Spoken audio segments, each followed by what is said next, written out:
So, I just got done playing a game, Final Fantasy V, and I wanted to make a video, give you my thoughts and my opinions on the game.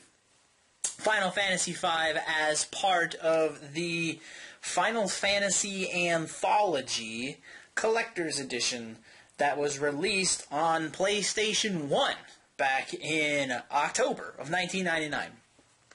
Now, you might be saying to yourself, well, why would you wait like 15 years almost to play a game that came out in 1999? And I bought this game brand new, like in October 1999. So why did I wait that long? I don't know, because I'm a fucking idiot. Because I never got around to it. And then finally one day I saw this game unopened sitting in my basement, and I said, fuck it, I want to play it. And I did, and I enjoyed it, and I wanted to give you my thoughts on it.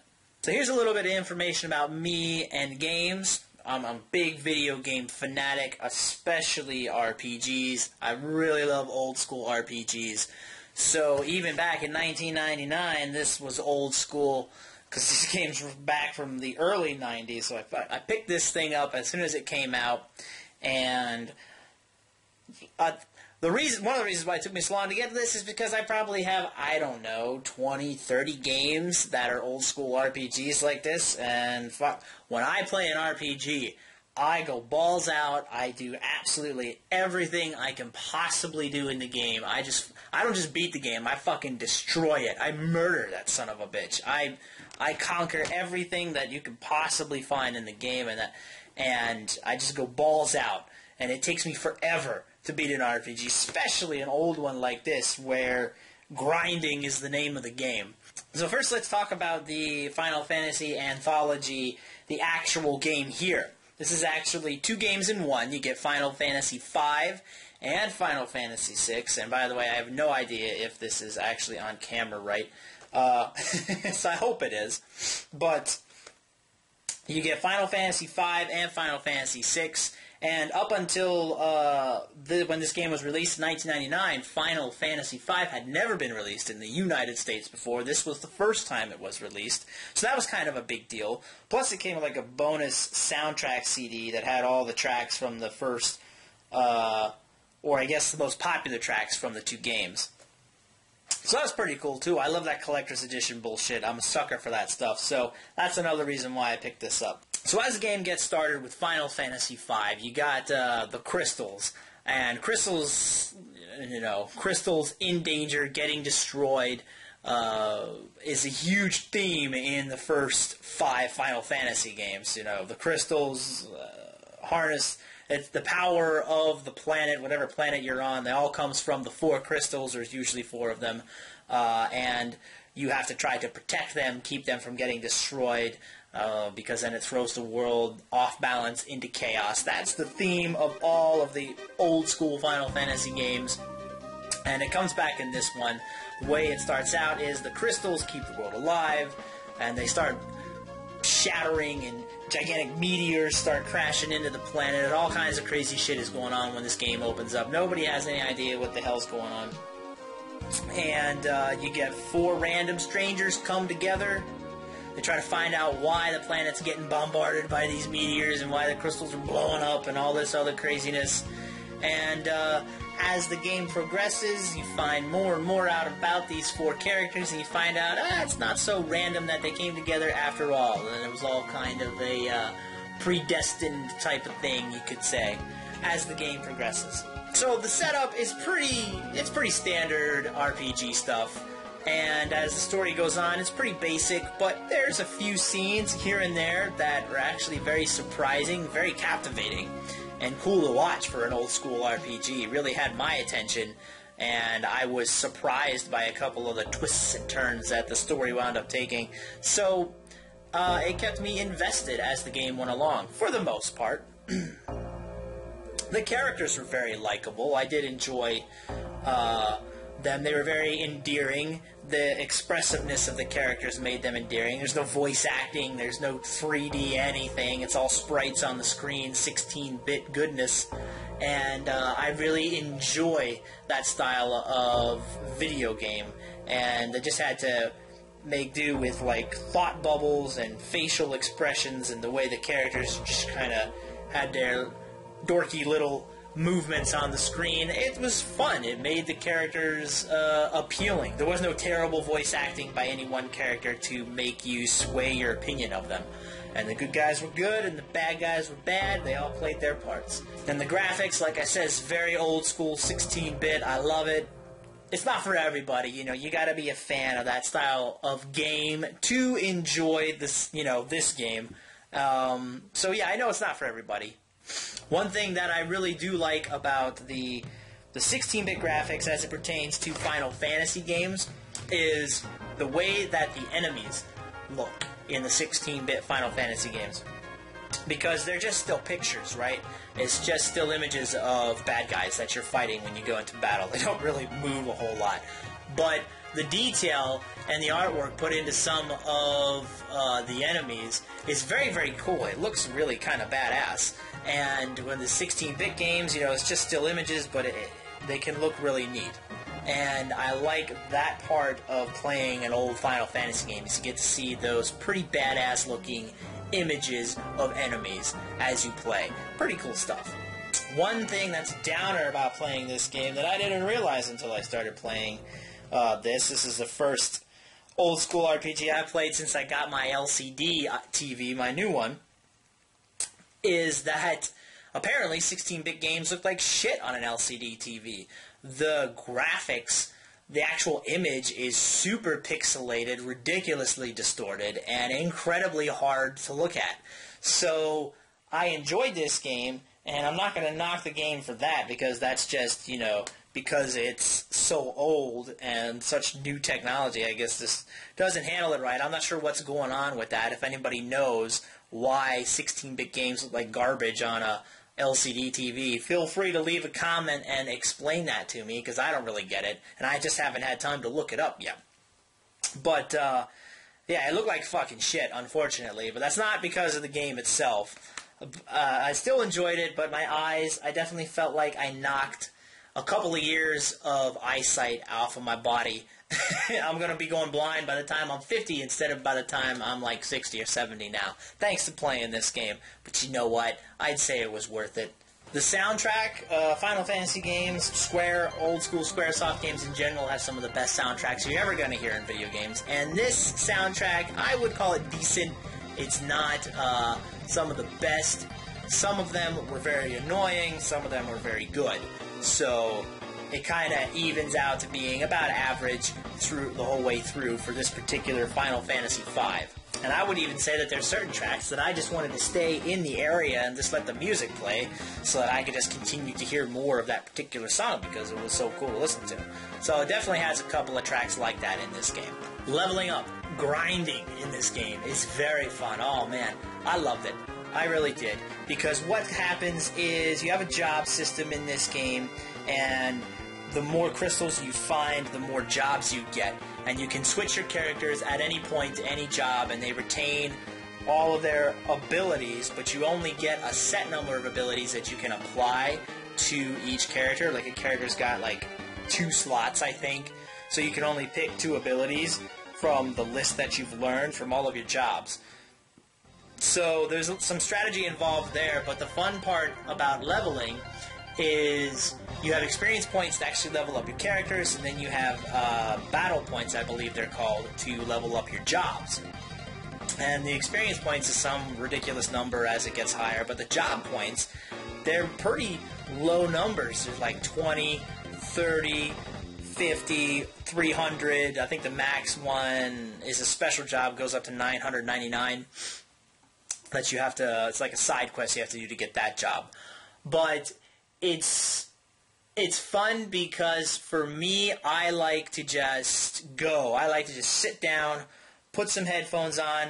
If I get tired of the music in the game, I throw on something on my iPod, and I just grind. I just lose myself in the leveling because I'm fucking insane like that, and I love to do it. It's great.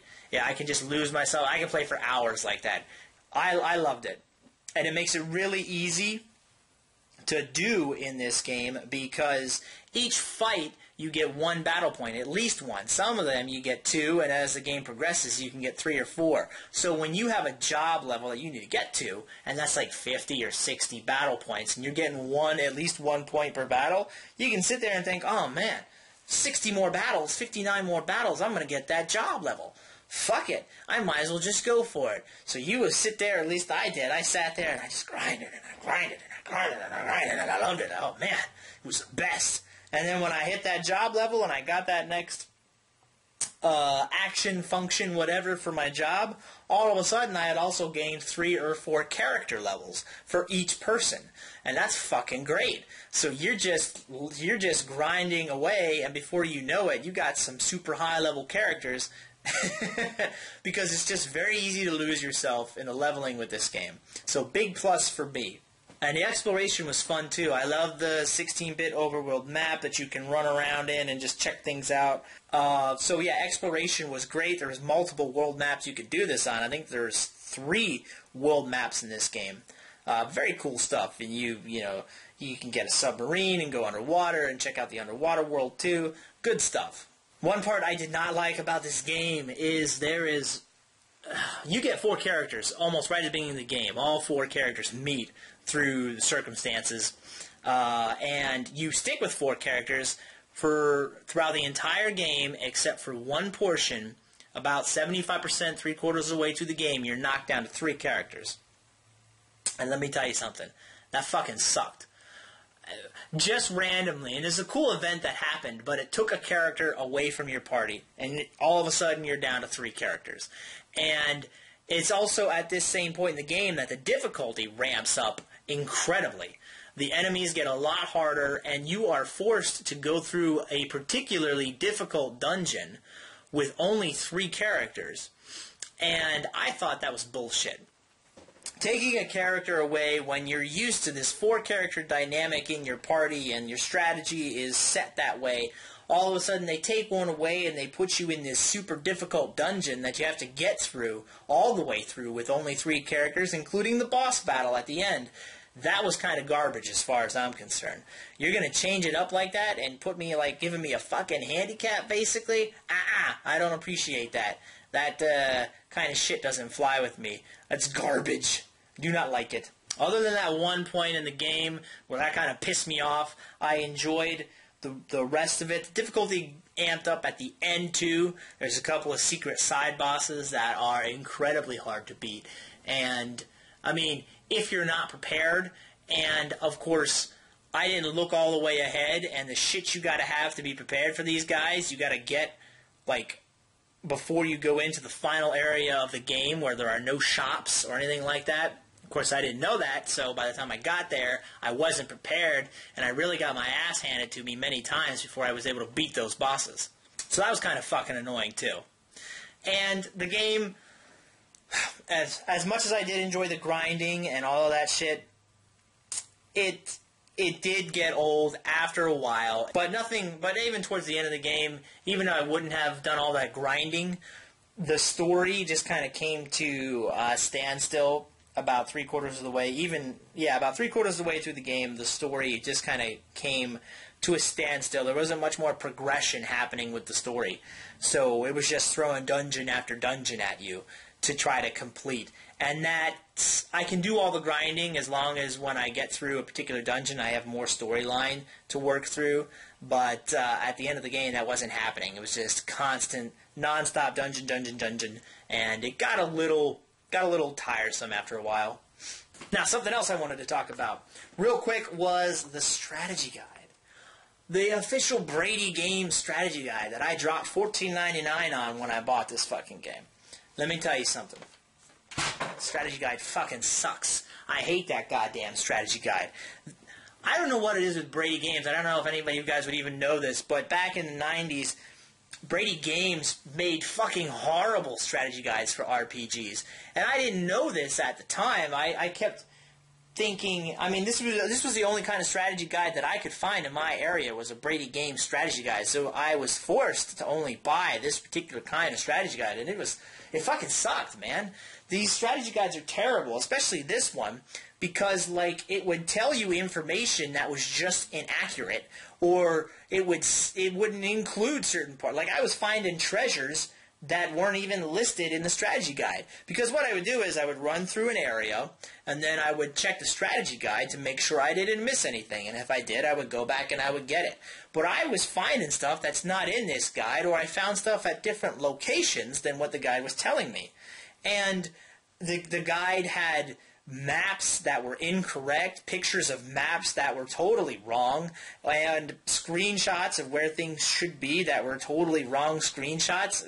Like, there's no quality control that went into this garbage strategy guide. I just don't know how they could have released something like that all the time back in the 90s. Brady Games was fucking horrible, man. It just, oh.